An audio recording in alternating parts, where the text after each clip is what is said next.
Hello and welcome to Two Words Wolves Pod. I'm Ryan Eichten. With me is Leo Sun. Leo, how you doing? I'm doing great, man. It is officially midway through December, which is kind of crazy. We're wrapping up on the end of the calendar year, and what a 2025 it's been. But it's always interesting for me. I was talking to Ryan about this before we went on live here, where I work at a community college or a college here, and at the end of the year, it always seems to be like kind of that slow time for us. Students are kind of gone, and so for me, I get to do a lot of catching up. So I've been watching a lot of kind of G League highlights of what's been going on with the Iowa Wolves. I have a little bit extra time at work to go back and grind some extra film and things like that. So it's been fun to be able to kind of catch up on that. But aside from that, can't complain, man. It's excited to get a couple weeks off. And to kind of really rest and relax as we kind of wind down what's been a crazy fall semester here. What about you, Ryan? How you been doing?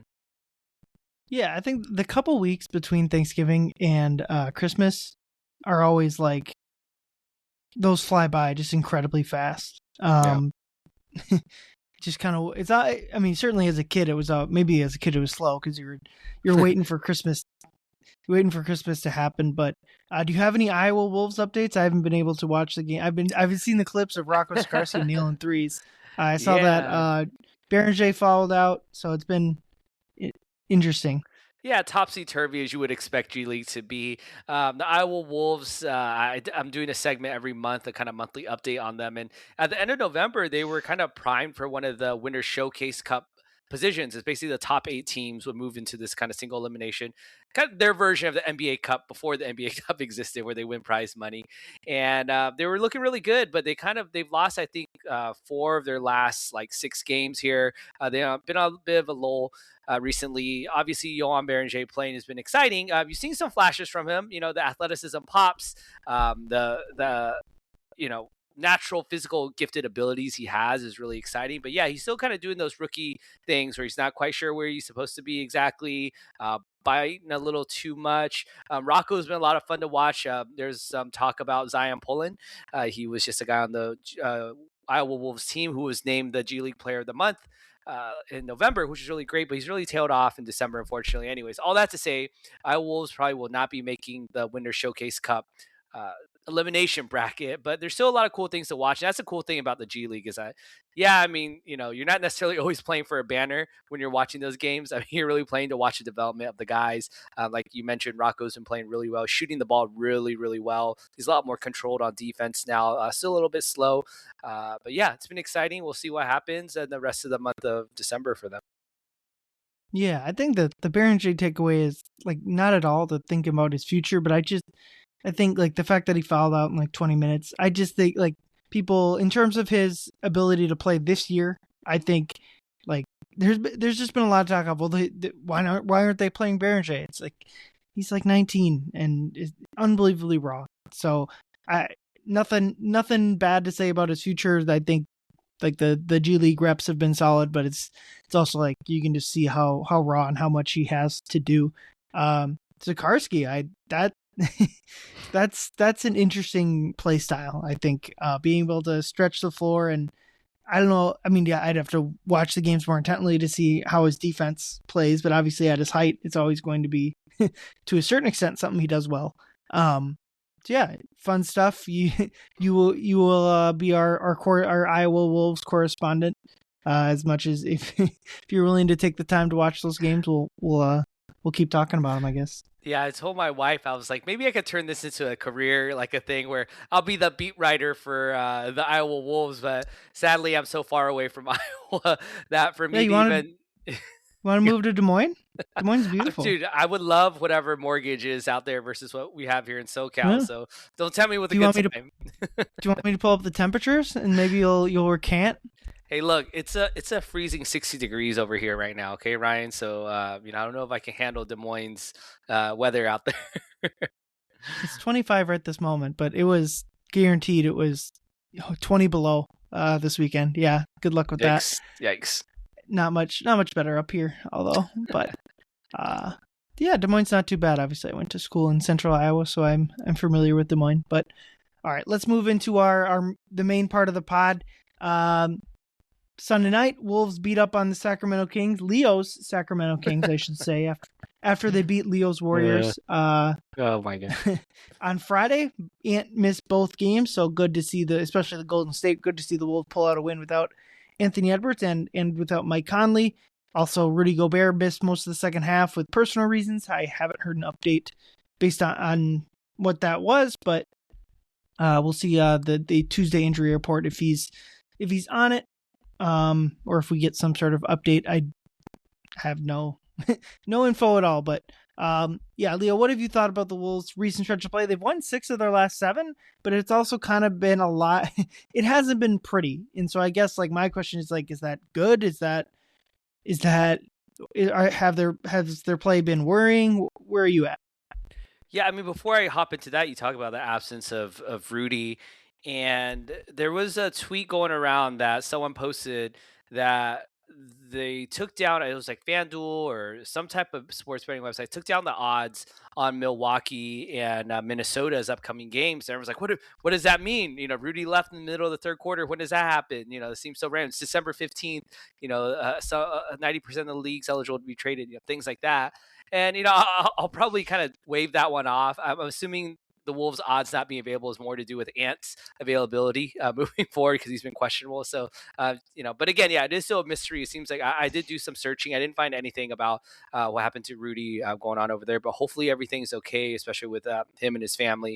Hopefully nothing too serious on that end. But yeah, I mean, back to the Wolves playing on the court, though. Yeah, they've won a lot. And I think overall, I have to go with positive takes. Like you said, winning with these last 2 without Ant is great. Nothing is given with this team, and even in this league. I mean, how many times do we point out, the Nuggets lost to the Kings, or the Rockets lost to so and so, or whatever the case is. So any team is eligible to be any other team. I know it's cliche, but it is the NBA, and every team is talented. There's talented players, and they're prone to go off from night to night. And so, yeah, they have a softer schedule, but the way I think of it, Ryan, is that for fans and kind of critics, you can't have your cake and eat it too, right? You can't say that, oh, well, the Wolves are just so bad in the clutch. You see what they did against Phoenix and in Sacramento earlier this season. They're not a serious team. And then last season in clutch games, there were 20 and 26. And then meanwhile, this year, in the last 7-game stretch, they've gone 3-1 in clutch games and a total of 7-5, which isn't perfect, but it's a big jump, being in the positive in those clutch games. So they are winning those clutch games, no matter if it's a good or bad team, right? And same thing, people will say that, oh, well, this team, they can only go so far as Ant could take them. Without them, the Wolves are kind of trash. Like Julius is not a real, a central piece to a winning team, and Rudy's wash and blah, blah, blah. But, you can't say this team only has Ant to save them. And last year, yeah, they went 1-2 without him, small sample size. But, this season so far, they've gone 4-2 without him, including 2-0 this weekend. So, I tend to look at the positive of it. Yes, like there's still a lot of meat on the bone, but I have seen incremental improvements in various things, whether it's closing out games, whether it's, Finch using his timeouts or managing the rotation, seeing a little bit more effective lineups being rolled out there. I mean, I love seeing that. I'm seeing a little bit more spurts of defensive effort early in the first half as well too. So, I think overall it's a positive, but I do agree. Yeah, there's still some things that need to be cleaned up, for lack of a better word. Ryan, what are your thoughts on this last 7-game stretch?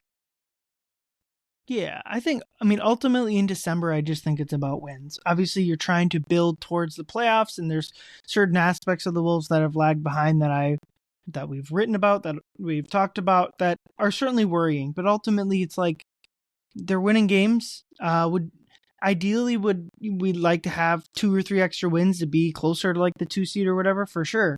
But it's also like I thought the Phoenix game at home that they lost recently was a pretty poor showing from the Wolves. But then the next game they go out and beat Golden State, which, even if beating a 500 team on the road without your best players, is a solid win, no matter how you really chop it up. And like the Sacramento game was a lot of what we've seen, where the first half was pretty poor. It was more on the offensive end, where a lot of the poor first halves we've seen have been defensively.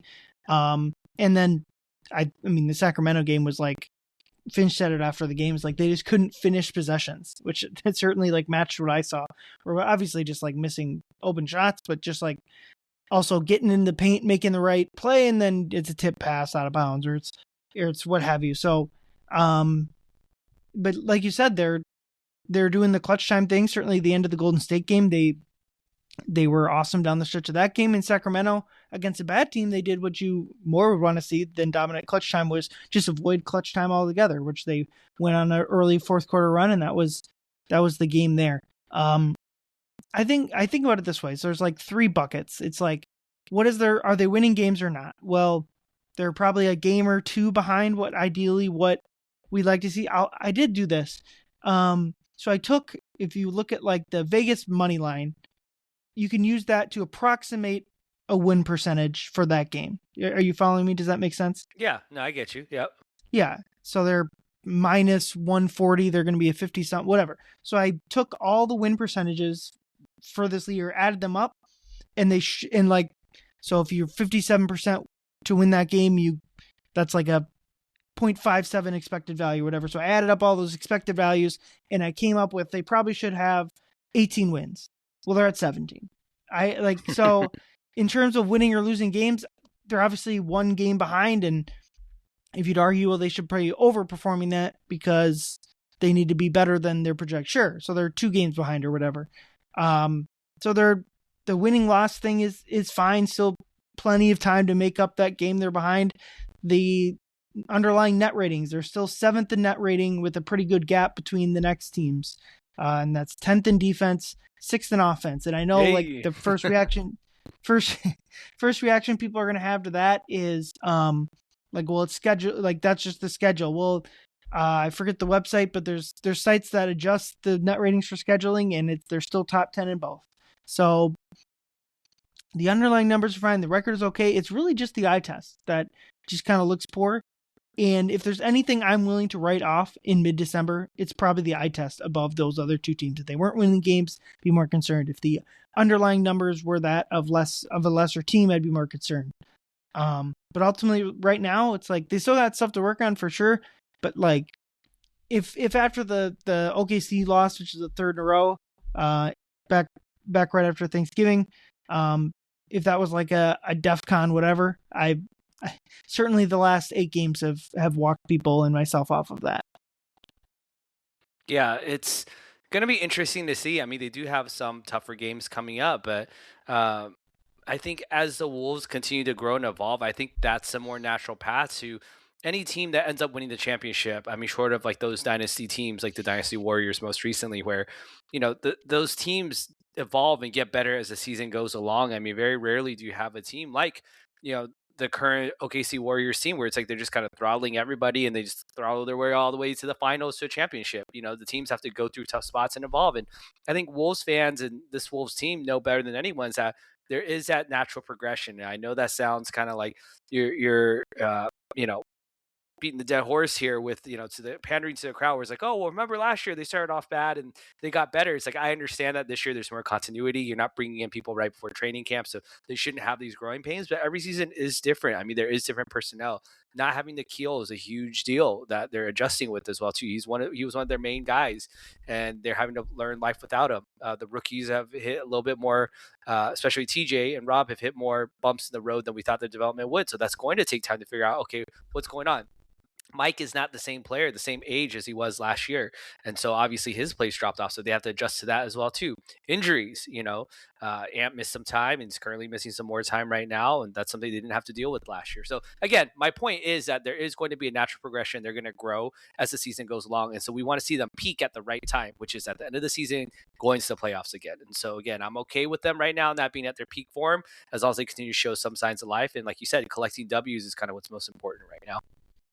I do think some of the eye test being off is just who they're playing recently. I mean, really all season. Like they've been playing so many crappy teams that I think you're just going to look like they're going to drag you down with you a little bit. Certainly those New Orleans games are a good example of that, where New Orleans was, credit to them, trying to like muck up the game, and it makes that type of play style is going to make the other team look bad. And so I think there's a lot of that. And like you mentioned, I'm really excited to get, like, they have their next 5 games are against teams that are trying to win ball games. Even if Memphis isn't that great, certainly Milwaukee doesn't look that great. But I mean, the other 3 games around that are the 2-loss Oklahoma City Thunder, the Knicks, who have been on a tear of late, and the Nuggets, who obviously the Wolves are more than familiar with. after Christmas, which is where that 5 streak ends, and they kind of go right back to playing poor opponents again. After that, that's when I'll be interested to really like be able to look back at a 5 game stretch and see, okay, where are the Wolves at? Are they miles behind OKC, New York, and Denver, or did they win two or three of those games? 2 of 3 of those games, and like, do they stack up well? Or I don't know. It'd be a very interesting stretch. Obviously, those 5 games, 3-2 is probably half decent. Yeah, it's been a mixture of inconsistent play, which is frustrating. And I in a piece last week I compared, or I no in the mailbag episode I did solo last week, it's impossible not to compare yourselves to OKC, and especially after that Phoenix loss, where like 2 days later OKC beats the brakes off of Phoenix by 50 something points, and it's really hard not to compare yourselves to them. But I think other than when the Wolves play them directly, I do think it's OKC is just a machine that I think if you're going to compare yourself, certainly like a like a like a transitive property, they like that with the Phoenix game. I think you're going to lead yourself astray with who the Wolves actually are. Yeah, I'm excited to see what happens, like you said, when they play the better teams. Because right now, I mean, what is a reward for beating these bad teams? It's like, well, you were supposed to win, you know. It's like, and if you lose, it's the end of the world, like we saw against the Kings or the collapses against Phoenix. And meanwhile, if you play the really good teams and you lose to them, it's a little bit like, oh well, I mean, were we expected to beat the Thunder right now? It's like probably not, but if we do win, it's a huge reward type of thing. So I'm really excited to kind of see that. I mean, I understand, you know, myself being part of it as the Wolves fan base, even if they do lose to say all 3 of those games to, you know, the Knicks and to the Thunder and to the Nuggets. Of course, I'm gonna be like, oh man, like this really sucks. You know, maybe we're not in their tier. Like I get it, but I will check myself and be like, look, it's okay. Like it's not the end of the world. Like these are good teams that we're playing.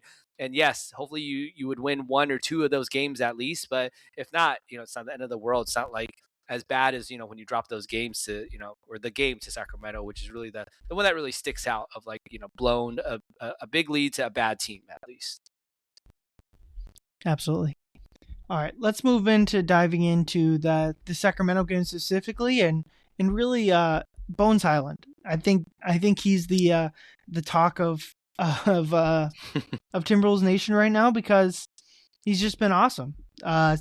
So 3 games ago in that kind of frustrating Phoenix loss, Bones Hyland rejoined the rotation, kind of took over the spot from Rob Dillingham. He played 16 minutes, scored 14 points, and then with Ant and Mike Conley out, got the start against Golden State. Unfortunately, got hurt in the middle of that game, but his really, so far, his breakout game with the Timberwolves was Sunday night against the Kings. He played 36 minutes.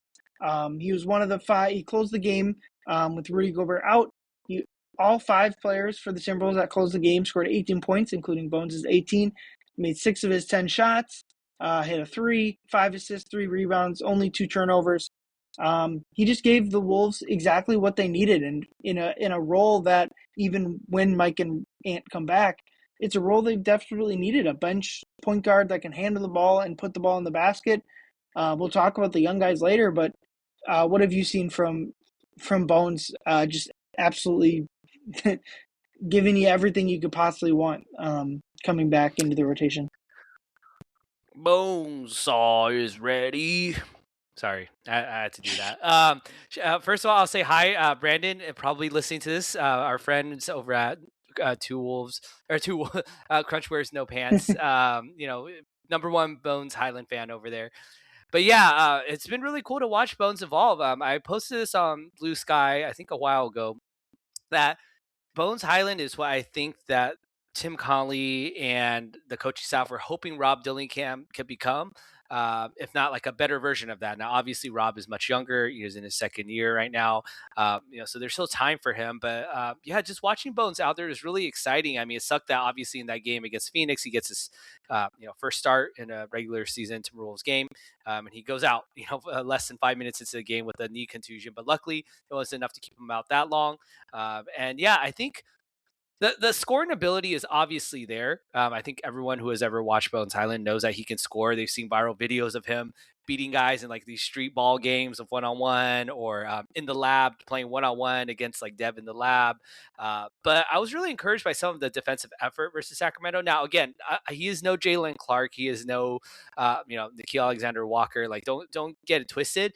There were times where he was, late rotating as a low man, or just kind of like didn't put enough pressure. But I was really encouraged with how much he was pressing on Russ, which is never kind of an easy thing to do, just the way that Russ plays, the style, athleticism. And so, yeah, he was really pressing Russ a lot. He was getting into it, getting some steals out there. I think what really seems to separate him from Rob on that topic, other than the physical measurements, is his ability to finish. Like, once he gets into the paint, which Rob could do as well too, is that Bones knows how to kind of extend himself just a little bit longer, just kind of lean into the defender to kind of create a little bit of extra space, or kind of use his arm and kind of swim move around the defender so that he has an angle to get the ball on the rim first. Because I think Rob can do the same thing. He just doesn't have the experience and the reps to be able to do what Bones can do. And now Bones and Rob are friends, on the team. Hopefully Bones, I'm sure he's taking Rob aside to kind of teach him that. But yeah, it's been really exciting to see Bones again. Who knows how long this experiment lasts? I'm a little concerned about the Mike Conley injury, just because, again, his age, and the type of injury that they're listing him. I think it was like Achilles tendinopathy, I think, or Hmm. something like that. Which is, yeah, anytime you see Achilles next to the reason 38-year-old is not playing basketball, it's a little scary. But again, who knows how long it lasts? I was listening to the Zach Lowe show earlier today, and they actually started talking about Bones Hyland out of nowhere, because they were talking about how Paul George, out of 189 qualified players that have run at least 50 pick and rolls, Paul George was number one by points per possession, and number two is Bones Hyland. And they went on a long tangent about, like, hey, maybe we need to pay attention to this a little bit more. It's small sample size, etc. They played, Sacramento, to kind of really boost the stats a little bit, playing against a team that isn't really interested in winning. But he did talk about how, like, hey, Tim Conley is a guy that we should be trusting, and he trusted in drafting Bones Hyland once, and then trusting to bring Bones Hyland back technically for a third time, because he brought him back, I think, on a two-way last year, and then midway through the season, and then now signed him to a regular NBA contract this year. So I am excited about it. I'm excited to see how this plays out in the long term, for sure, because I think a lot of times people are quick to wave him off, like, he's old though. Like, Bones is kind of weird. He is what he is, but I mean, not quite though. I think he is a guy that he's a month and a half younger than TJ Shannon. And again, he has experience and things like that, but he's not an old player by any means. So I'm excited to see what happens from here. Yeah, I was really impressed with his fourth quarter. You mentioned like his finishing ability. He had a couple when the game was still close. He got to the rim, made a couple like contested layups in the paint. Obviously, the shooting ability is there. I think the biggest thing with him is like just not taking too many shots. And obviously, when Ant is out, it's kind of there's shots to be had around. It's harder to hog the ball as much when the Wolves' primary scorer is not playing that game. But even the Phoenix game where Ant did play, I thought there was very few, if any, of the shots that like didn't come within the flow of the offense. Obviously, a couple of them were where a screen and roll where the defender is dropping back in the paint and he rises and just walks into a 3-pointer. We'll see if he's able to knock down enough of that type of shot to like make sense for him to continue taking it. But I think that this rotation that this experiment, if you want to call it, with Bones might last for a while, if not the entire season. And I'm starting to wonder, maybe this is premature, but like, is he not on a similar career path from where Nikhil was when the Wolves got him Ooh, I like to that. where Nikhil left? Could they, and even maybe that's even a high bar, but just in terms of like, could the Wolves have found like a solid backup point guard? Because I think that's like a big need for this roster. I still feel like their best starting lineup is the starting lineup they've been starting with Ant and Dante as the two guard spots. But especially if Mike is gonna miss more games, which is at least to a certain extent will be true. He'll be a great option for them. It takes away like the ball handling duties. Did you not like the Sacramento game? There's no issues with turning the ball over, bringing it up the court or whatever. He's young enough, like you mentioned. and he's been on winning teams basically his entire career. Obviously, he's been in and out of rotations in both Denver and with the Clippers before, but like he had it for me it'd be different if he was coming from organizations that were losing and whatever his bad habits were that didn't allow him to play with the Clippers and the Nuggets, if those were happening because like the team was bad and the situation was bad, where it was kind of the opposite, where if he was, I think if Bones were on worse rosters, he would have gotten just unlimited playing time because it would have like his talent or his abilities would have shown out. But like those teams were trying to win games; those were playoff teams that won series that he was on, and so there was any sort of like not playing within the flow of their offense was going to, in whatever defensive liabilities he had, meant he wasn't going to be able to play. So the Wolves can iron out some of that, and obviously you can't iron out all of that because it's some of the stuff that makes him like a bucket or whatever. At least that's what we saw in Sacramento. But like it's like, can you just tone it? Can you not be a liability on defense just like slightly below average or whatever? Can you get it so he does, instead of taking a bunch of bad shots, it's just like one maybe not ideal heat check or whatever. And I mean, if Tim Connolly thinks that they can get there with him, I don't see why that can't be done. And well, Nikhil might be a high bar because I think that'll be like one of the best Timberwolves transactions. Obviously, they got Mike in the same transaction for D'Lo, but if they can, I think there's a path for Bones to be not just like a regular rotation player, but like they get him on some sort of contract next year where he's their like every game backup point guard like next year and the year after. Yeah, I really like that. The is he the next Nikhil in terms of Tim Conley refurbishing project here? I think that yeah, there is a pathway to that. And there's clearly a role now. There's always all this smoke and mirrors about are the Wolves out there actively trying to find a point guard in the trade market right now and what's going on with that, but. I don't see again what happens in this next stretch of games and how much opportunity he gets will tell us a lot about how desperate they really need to be because it seems like this rotating door of Mike Conley and then is Rob Dillingham ready yet? Maybe Bones is maybe he was the guy in that rom com that was that friend that was in front of us the whole time. That was always there for us and was always there cheering on the bench and we just never gave him a chance type of thing. And so yeah, I mean I'm all about the Bone Zone.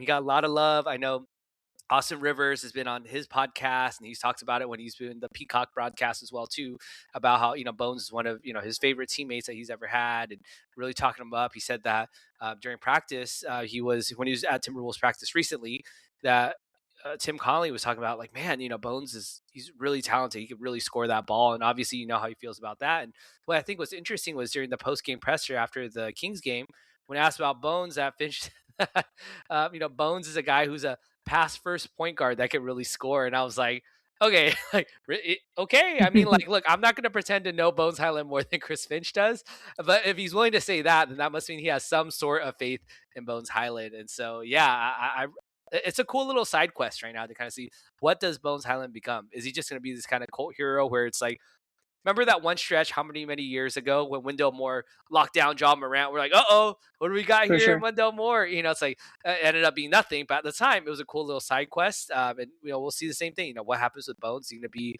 a Wendell Moore type of fate where he just kind of fades off into nothingness again? Or is he actually going to evolve into something that lasts a little longer like Nikhil do? Yeah, it'll be interesting to see if it is that blip on the radar that you talk about or a more permanent thing. Personally, I lean more towards like this is at least partially real, but like you said, that can all change fairly quickly.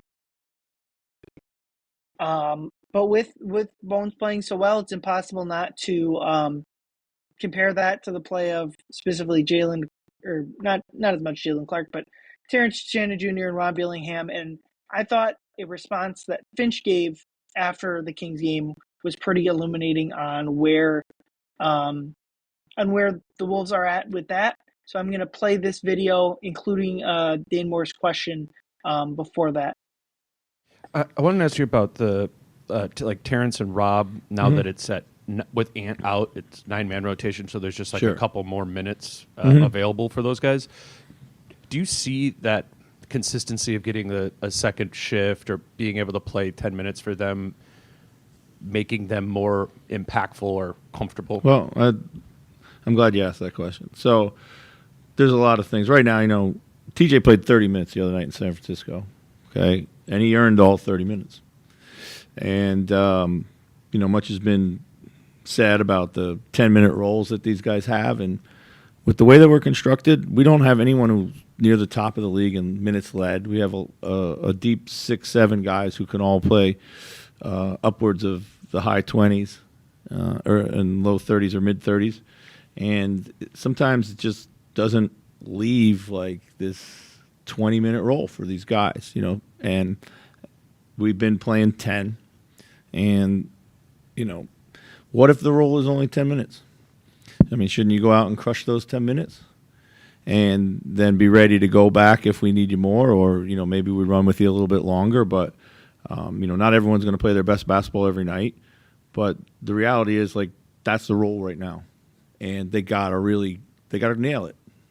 And we expect that there's going to be good days and bad days because they're second-year players. And that's what second-year players do. They have inconsistencies. If you played 3 games, you hope that you get one good, one not so good, and one maybe stinker. And you got to turn that into 2 positives and maybe 1 negative. And once we get there, then things start to go. So I think that's pretty illuminating on where this team is at with, I think it's specifically Terrence and Rob are the biggest, as he mentioned, Terrence Shannon in the clip, but especially Rob too, where there's been a lot of talk about on this pod, on other pods, on whoever else, about just like, are these players getting enough minutes? Are they, all that sort of stuff. And I go back and forth on it too, just like, is a 10-minute role enough? Are you giving these guys a chance to succeed?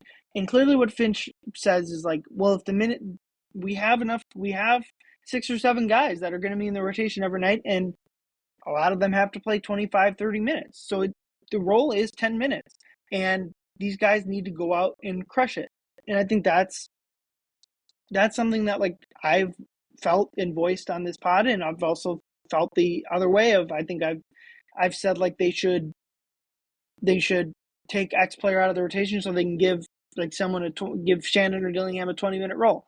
And maybe that's true, maybe it's not, but clearly what Finch believes is that these guys can still be successful in a 10-minute role a night. And if X player, if Shannon or Dillingham or Bones too, if those guys and Jalen Clark, if those guys have a successful first stint, they'll get more minutes. Like you mentioned, Shannon earned the 30 minutes he got in Golden State in that win. And you can even hear it from Finch, from the coaching staff, that they know there's going to be inconsistencies with them being second-year players. But it needs to be like more good than bad. Like, and what they've seen from Shannon and Dillingham has been more bad than good. And so I think, like I already mentioned, there's kind of this push and pull of like chicken or the egg of, are they not performing because they're not performing well because they aren't getting the minutes, and they're not getting the minutes because they're not performing well. So it's like been this discussion of which one, what idea of those wins out. And clearly what Finch believes is they are not getting the minutes because they haven't played well and they haven't earned them. And so I think I tend to believe that, like, I get that, like, you would like a bigger stretch, like longer time in the game, but ultimately, like, that's not where this team is at right now. And maybe, like, I'm sure Dillingham views himself as, and he should, but like views himself as like a potential star, a potential starter in this league. Certainly same as like Shannon, who played 5 years of college basketball as like the ball dominant guard on his teams. But that's not the role, and it's probably not going to be the role for these guys really at large in their NBA careers. And so if they're going to have successful NBA careers, at the start at least, it's going to be just coming out gangbusters in these 10 minutes. And yes, like, that's tough sample size wise. You'd make one bad play and it might like tank your entire night or whatever. But it's I don't know. It's a tough. It's I see both sides of it, but I do find myself leaning more towards clearly what Finch and the coaching staff believes is that these guys can still be successful in these roles, and they're just kind of waiting or trying to help these guys get to where it's 2 good games and 1 bad instead of the opposite. Yeah, I don't know if you heard during that, Ryan. Uh, Chris Finch dropped a 6-7 in there. Sorry, I have to. I did not. I'm surrounded by Gen Alphas at work. Sometimes I have to work with. No, yeah, I agree with you. I think it's kind of the harsh reality, but that is what it is. I mean, the Wolves have aspirations right now, and they're gonna have to play with who's actually working for them. And right now, he's giving Bones a chance. I think Finch has always been a guy who he's willing to give people chances, and if they earn his trust, and they'll get more minutes. I mean, you saw TJ play a lot more minutes last season. Once he started playing well, he started giving him more opportunities, and he was producing, and he kept playing them.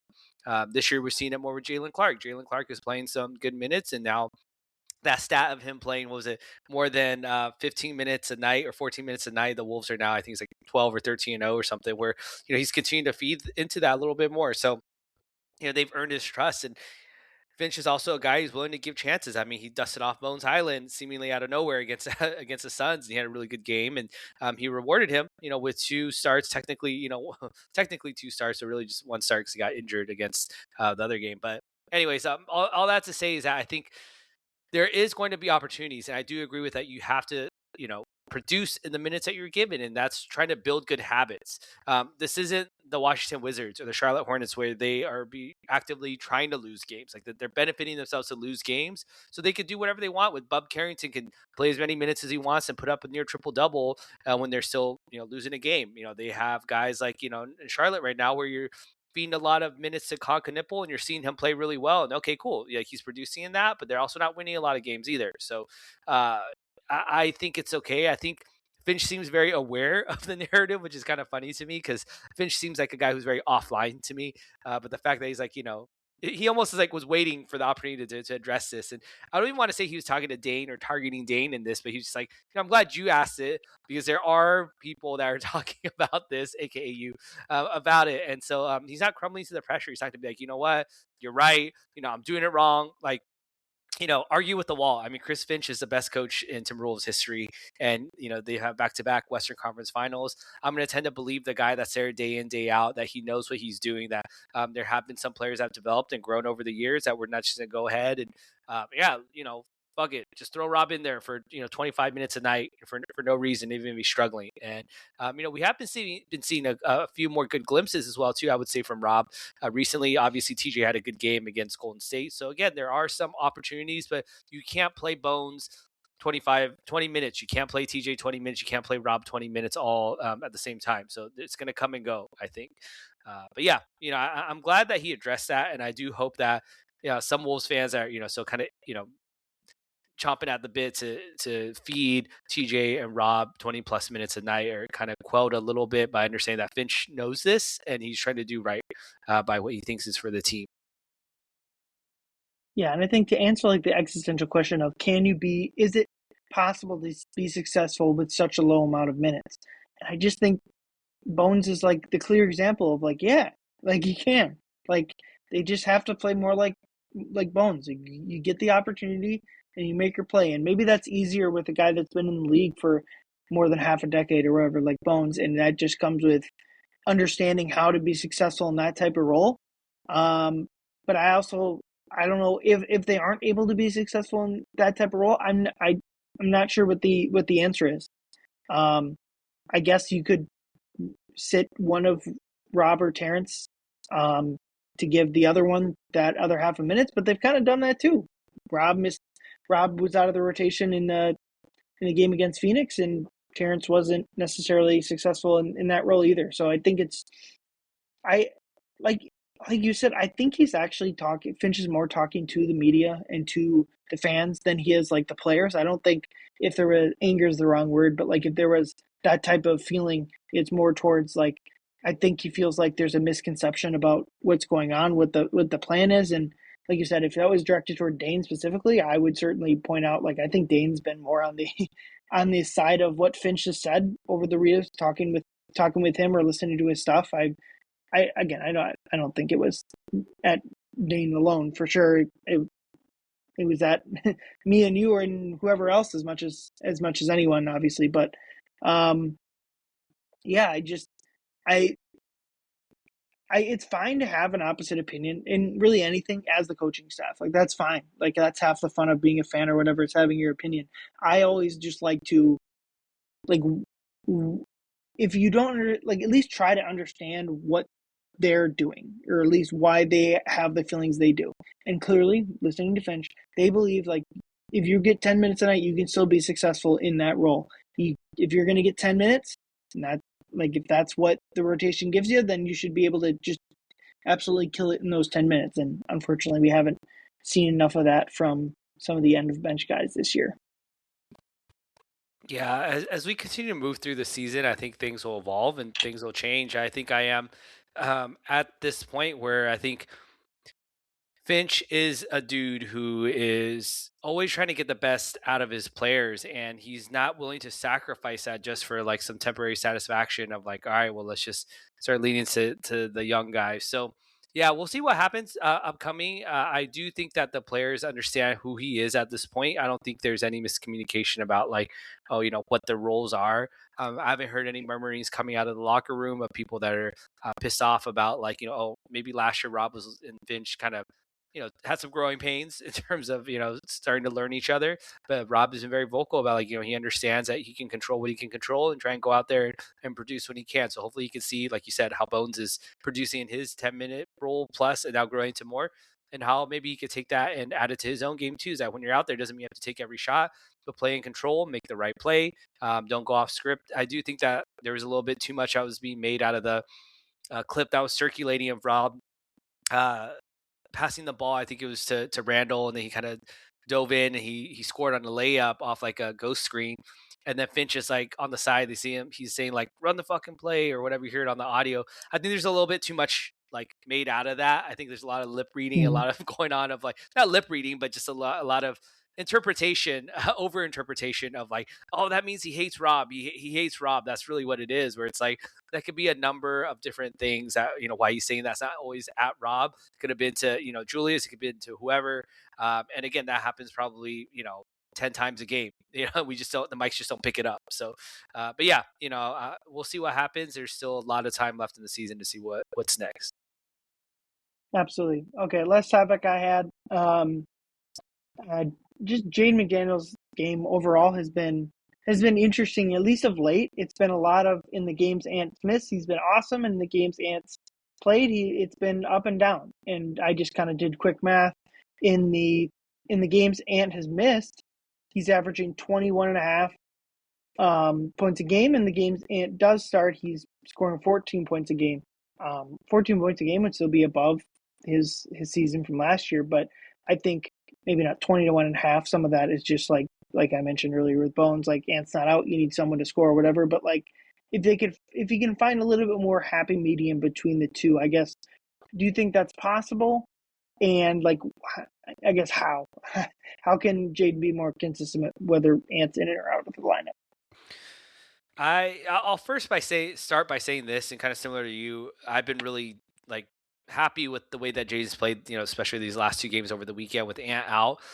In the game against Golden State, I mean, I think he was phenomenal in that game. I mean, he was guarding Steph all game, getting tangled up. At one point, he got so fed up, he just threw Steph Curry to the ground, and somehow, I don't know how this ever happened, they actually called the first foul, which is on Steph, who initiated the action. And, I know a lot of Warriors fans and Warriors social media was really pissed off about that play. But yeah, I mean, I think despite that, he was still putting in a lot of work. He was very productive on the offensive end as well, too. He had some beautiful assists, especially that one to Rudy at the end that, he's really kind of that secondary playmaking has really popped this season. So that's been great.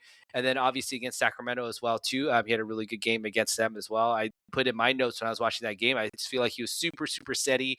He was active with the little things. He was finishing plays, especially in that fourth quarter, like when they needed some buckets, he was getting them there. So I'll say all that first.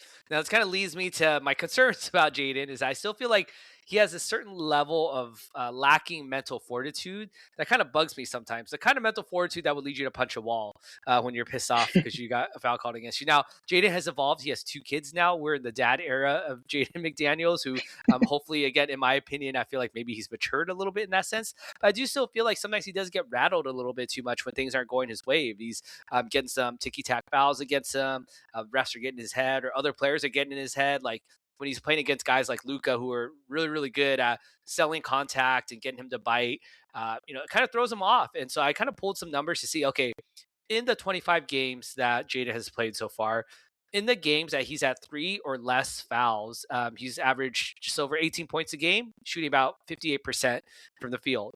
In the 15 games that he's had over 4 or more fouls, he's averaging 14 points a game at 47% field goal percentage. And so that's like a 4-point dip, more than 4-point dip, and a 10% dip in field goal percentage. And so I think, again, that's part of that where it's like he gets rattled and he gets messed up. And I do feel like his fuse maybe is a little shorter when, say, Ant isn't in the game. It has nothing to do with, say, him and Ant's relationship. I think obviously they're very close. There's nothing about that. But just that when Ant is not in the game, Jaden knows he's not going to get as many opportunities. So that when he's getting into foul trouble, or maybe he's getting benched because he's getting his rotation cut short because of foul trouble, he's getting a little bit more pissed off because he's like, damn, like I already am not going to get that much opportunity on the offensive end. And now, like, I'm in foul trouble, so I can't even be on the court. And so that just kind of throws off his entire game. And so I think when Ant isn't playing, he has a little bit more leeway where it's like, okay, like, no matter whether I'm in some foul trouble or not, I can kind of play through it. They kind of need me out there. So I do want to see him improve on that end of it. So do I think he can keep up the production when Ant comes back? Yes. I think it's a solid yes. I will say that I've been a skeptic on that. Jaden's hit this huge evolution that he's, consistently become this version of, Antless Jaden McDaniels, night in and night out. He's obviously not quite there yet. But, I do want to see him continue to grow, and I do think he can do it. What about you? Yeah, I think the easiest way that they can like increases usage when Ant is in the game is playing with more pace. I think that's an area where Jaden can and has thrived. It's easier for them to do that when they got Bones out there and Mike's not playing and Ant's not playing, and certainly like in the Sacramento game, Rudy was out. Like those are just lineups that are going to be more have the better ability or more willingness to play with pace. But I just think in general, and they've done a fairly good job of it this year, of just playing with more pace, getting out in transition more often. I think that's where Jaden can really thrive with or without Ant in the lineup. And certainly, you also mentioned the game to game consistency. Jaden is probably one of the bigger culprits of not having as much consistency as others. So that'd be another area. But I think all in all, I think it's been a solid season so far from Jaden. Exactly like the type of leap we've all wanted in terms of like, I think like in whatever, Jaden's got to be one of their top 3 players on whatever playoff run they go this year, next year, whatever.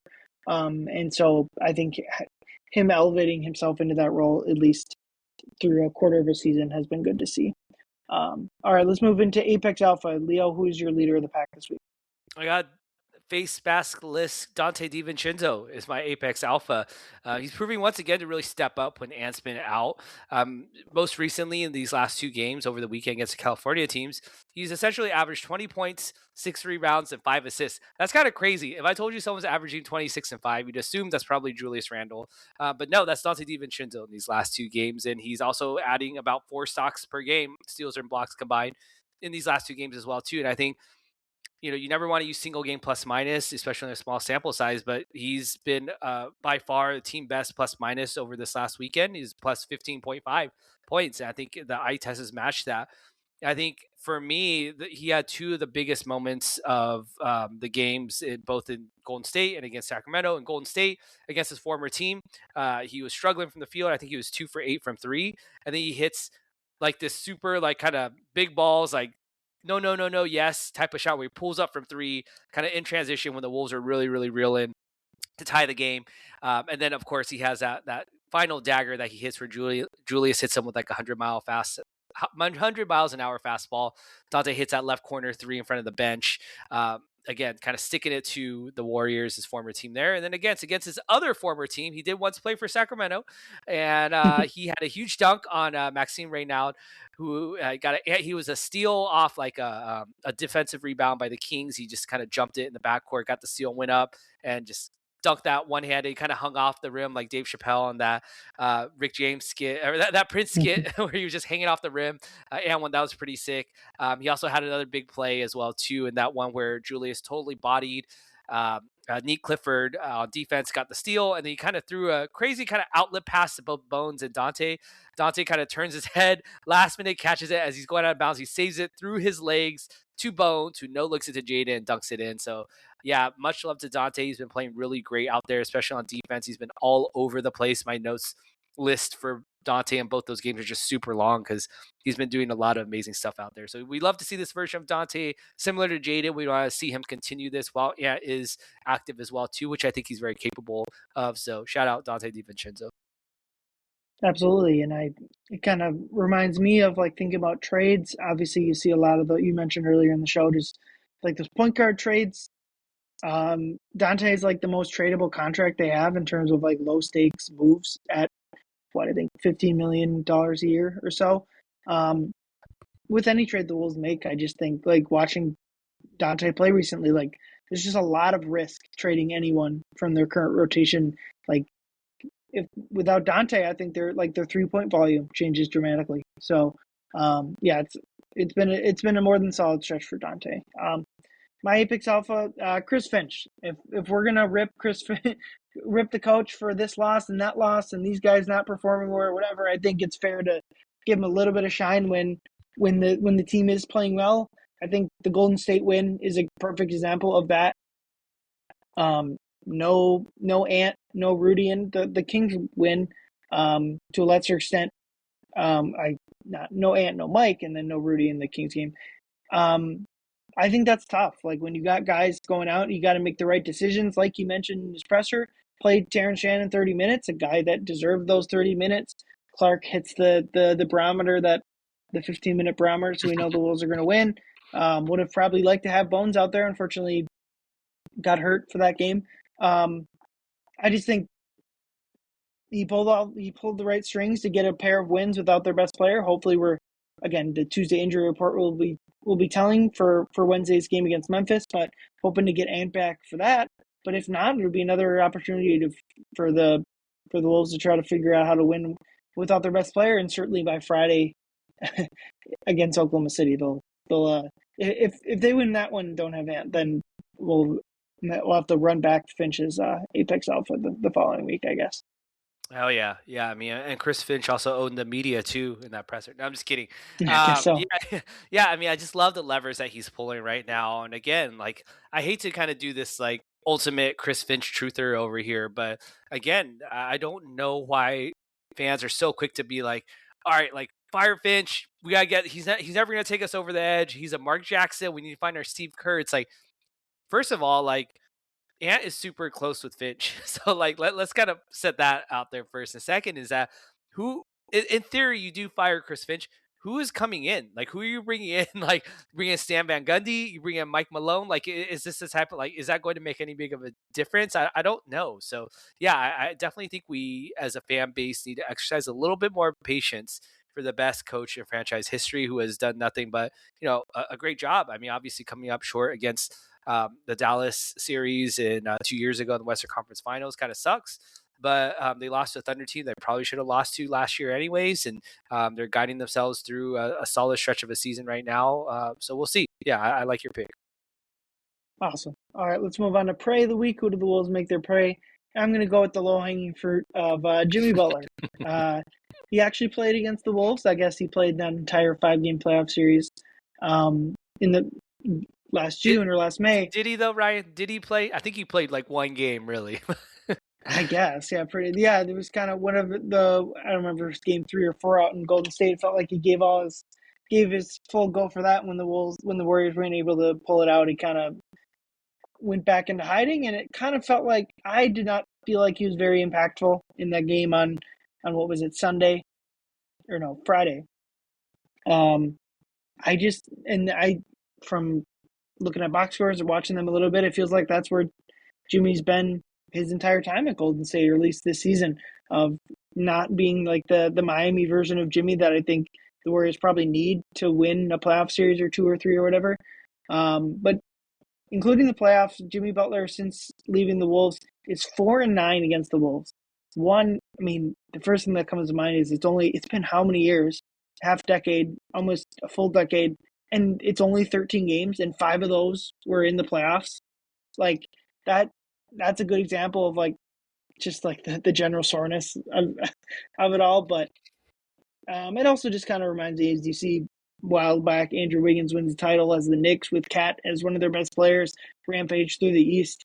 It's like, I don't know, it just, if I'm willing to hold on to like that piece of my fandom from back then, my big point is like, he was never right. Like the whole Jimmy was right, he never was. He was never right about Wiggs. He was never right about Cat. Maybe he was right about Tibbs. Maybe we'll even that. I don't like even that though. Like the Knicks made the West Finals with Tibbs and Cat. Like, yeah, I don't think you get to be right. And the problem was it was never about them. It was never about Cat. Right. It was never about Wiggs. It was always about himself. And so I think if that's like the fan me talking from all the way back then, but it is always, even if like the team certainly and us have moved past it, it is nice to get a win over Jimmy one last time. Yeah, he's making $54 million this year, which is 35% of the cap. And next year he's making 57, which is 34% of the cap. So they're essentially kind of stuck with him at this point. And yeah, the production that he has, the no shows, even when he's on the court during this time of the month, is really going to hurt the Warriors because they're in the play-in right now, and doesn't look like that's going to change. So yeah, I like that. My play of the week, I'm going to go with Quinton Post. Lil Bro got dunked on 3 times by Rudy Gobert on that game on Friday, all in the second half. And it felt like each dunk was meaner and meaner. The first time, in case you didn't see the game or want to revisit it, was in transition where Rudy Gobert went up with his right hand, just kind of dunked all over him.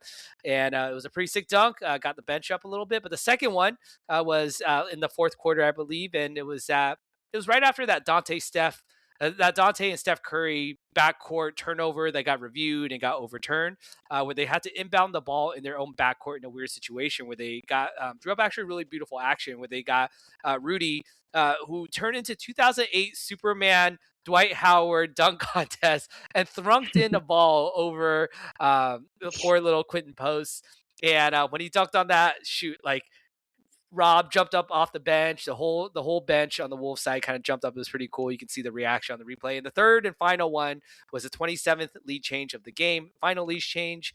Jaden, that's the one where Jaden drives. No look, kind of drops it off around, wraps around past to Rudy Gobert, and he goes up with 2 hands, and it should have been an and one. And he dunked on him so hard that you got a reaction out of Johnny Juzang on the bench. I don't know if you remember, there was one play in that Game 7 Nuggets Wolves where we came back and won. And I believe it was Nasri that came in, who I believe Kevin Harlan on the call said Nasri parachutes in and puts back a dunk, and then the camera cuts the Wolves bench, and Josh Minot is like screaming with all his might, like he's 30 Super Saiyan.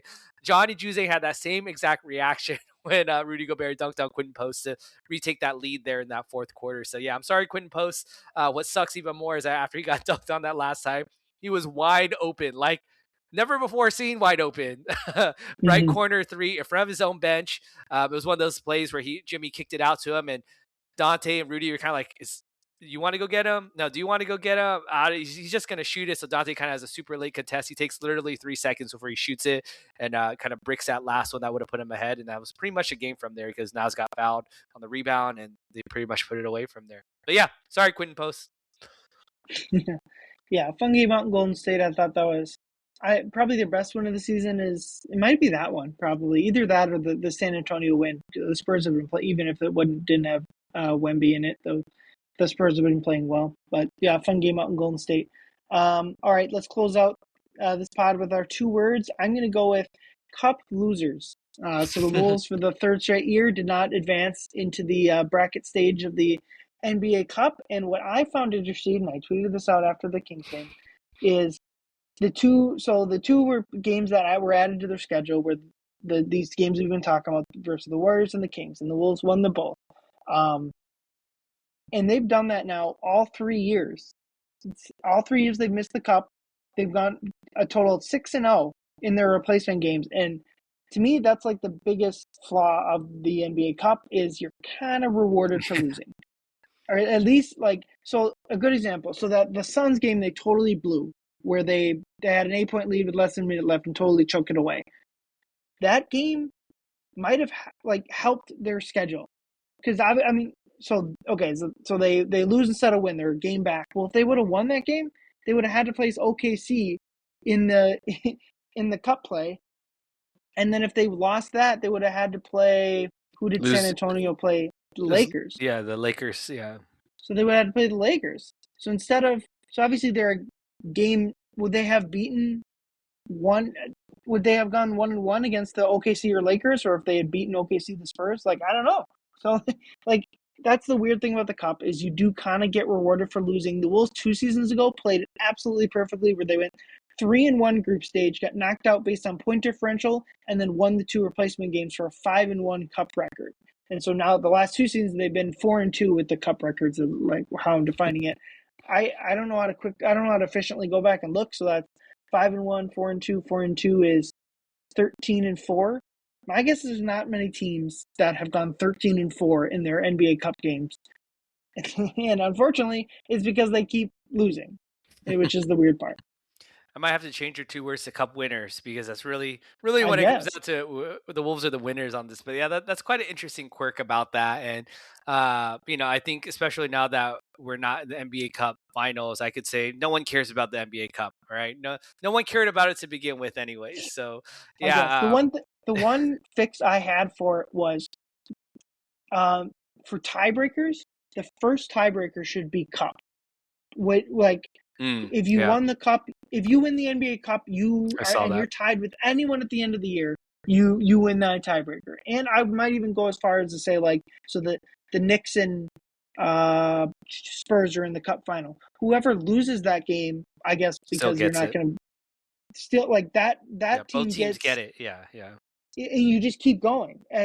Basically, so the Suns made the Cup final. They even though they get tiebreakers over the Wolves who didn't. They get tiebreakers over the Blazers. Everyone. Right. I think that'd be a good way of because it's probably not going to matter, but I don't know, make the Cup matter as much as you can in the regular season standings without totally upending everything. Yeah, like a real NBA reward for making it to the finals. Basically rewarding them for having to play an extra game that doesn't count for anything. My point is the thing I just went over should not be a thought in any fan or person's head. But you know what? Before they even played that Suns game, I knew I had it all, and because they had blown out the Jazz, it was very clear if they win the Suns game, if they're in their loot. I'm they blew that game in the back of my head. I was this doesn't even matter. They're just going to get the Kings and Warriors on their schedule instead of the Thunder. Right.